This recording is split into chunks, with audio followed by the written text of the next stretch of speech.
there be from the border security deal if we get this done soon? If they're cutting red tape out of trade, would this be a major boom for Canada?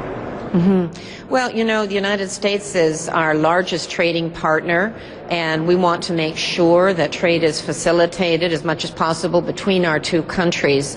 There are blockages that we need to deal with. On the other hand, there are real concerns about the sharing of private information of Canadians, and we want to have a look at the details of whatever agreement is being proposed here so that we can make sure that the interests of Canadians are protected. Do you feel Canadians are being shut out of the talks? Well, we don't know. We have not been involved in the talks. We don't know what might be included in this agreement, so that's why we're going to take a look at it to ensure Canadian interests are protected. We can ask about this impending, or the reports that there is an agreement on border security. I just want your reaction to that. I don't know why the government of Canada would sign or come to a final deal with respect to perimeter without doing two things. One is consulting Parliament. And the second is, I don't know why you'd sign it while we're being faced with these trade harassment actions in the United States. We have the President of the United States proposing Buy America legislation, which runs completely against our common interest as two countries. We have the Federal Maritime Commission threatening to impose slap attacks on our ports, where we've been making some significant progress as a country, and we think it's grossly unfair to treat us in this way. And at the same time, we have still no resolution on the question of the labeling of food products, which the World Trade Organization has found to be illegal.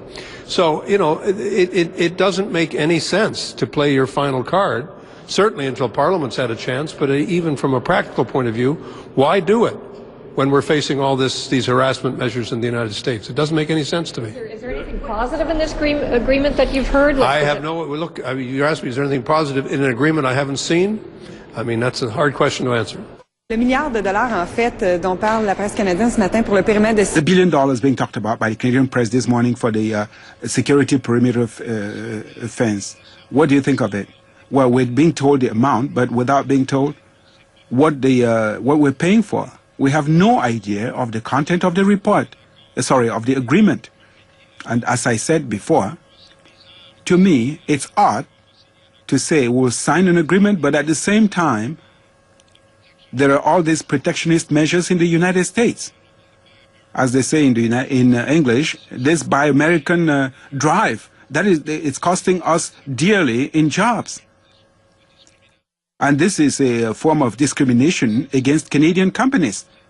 And this is being a legislation proposed by the U.S. President. The same president who wants us to sign a document on border security, I have a problem, a serious problem. Card smart. I'm saying you don't get suckered into signing something when they're going to whack you with some stuff from the side, and that's exactly what's happening. We're getting whacked on our ports. We're getting whacked on Buy America. We're getting whacked on labeling. These are all things that we need to pay attention to.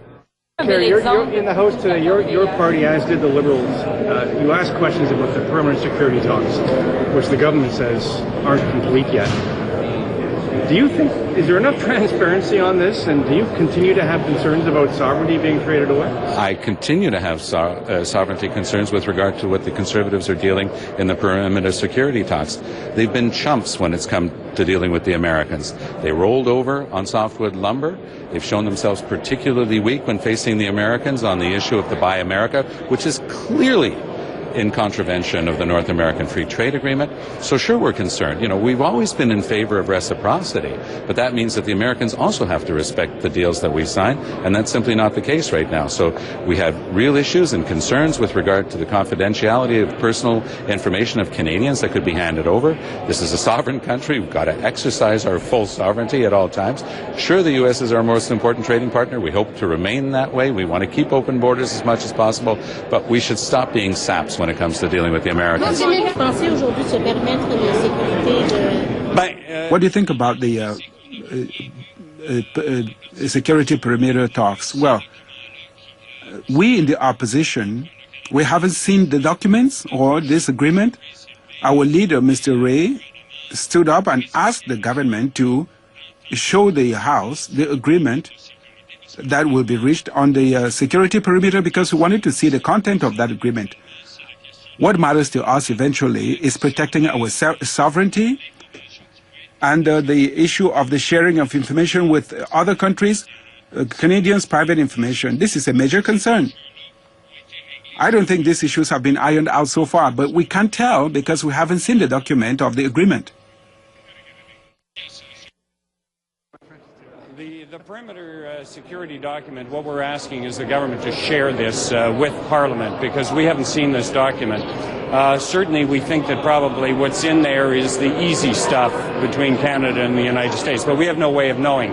What we really would like to do is to see the document. We'd like it to be tabled in the House of Commons, and eventually when some of the other issues that concern us, concerning sovereignty of our country and privacy issues make their way into the perimeter agreement, then we'll certainly have things to say. So you believe that it's actually signed, everything's done? Well, I believe it's been a done deal for quite some time. And yes, we're in favor of greater flow of trade. I mean, it's the lifeblood, no question about it. But we also are very concerned about issues related to our sovereignty as a country, and particularly at a time when the United States is playing quite hardball on the Buy America policy, on cargo levies on incoming containers in United States ports, on the country of origin labeling, which is clearly something where they lost against the World Trade Organization in their ruling. So why is the Conservative government giving away the shop at a time when they should be standing up for our rights? And you know, listening to Ed Fast get up there and say, you know, we're out there fighting for Canadians. Well, we haven't seen any tangible results. How much of that is America's? How much can Canada prevent on that? Aren't they? Are the states going to be doing that? Well, we're two countries that trade. We have some leverage, they have some leverage, and it's important for Canada to stand up for Canadians and to exercise its ability to negotiate with our American partners. The perception we have at the moment is that they're just sort of, you know, rolling over and saying yes, whatever you want. Do you blame them for things like the new border fence and ideas like that? The new border fence is not an issue. It's not going to happen. But you put it in the release. You said that Tories are being steamrolled by all these things happening while you're negotiating. So, well, what we put in there is the fact that you know, Mr. Obama, on at least 5 occasions this summer, said that he was going to implement a Made in America policy. Now we're calling it Buy America. This government was totally surprised and caught off guard when it actually happened. We're saying that the Canadian government, I mean, Ed Fast, the Minister for International Trade, said the day it was announced to him, he said, you know, I'm speechless. I had no idea this had happened. So this isn't exactly the picture of a government that is on the ball in terms of our trade. And if it's that important, why aren't we aggressively making sure that Canadian interests are protected? Yes, there's give and take, but it looks like it's all take right now. Done. And changing our own personal lifestyles. He arrived in England on the 9th of May. It overturns limitations in seeking these tools. And to maintain market share. Within the global economy. Seeing cutbacks are everyday. Before the end of that summer. His test aggregate. Secure your future. Although we live in a world... environment is changing, and our home life, the United States, the United Kingdom, trading boom started turning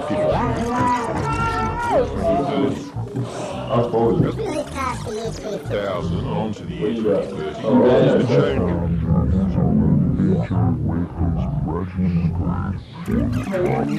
People expecting to be on final sales part-time after he reached the age of 21.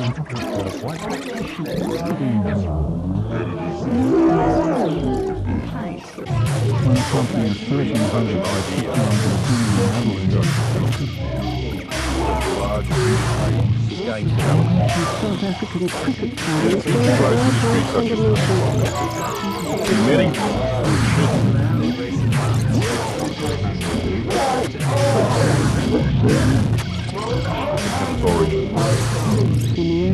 Let me leave you with one final delivered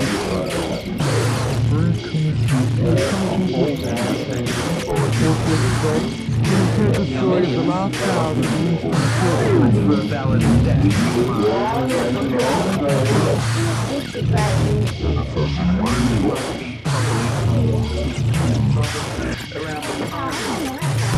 cost and a terrible service like so many before.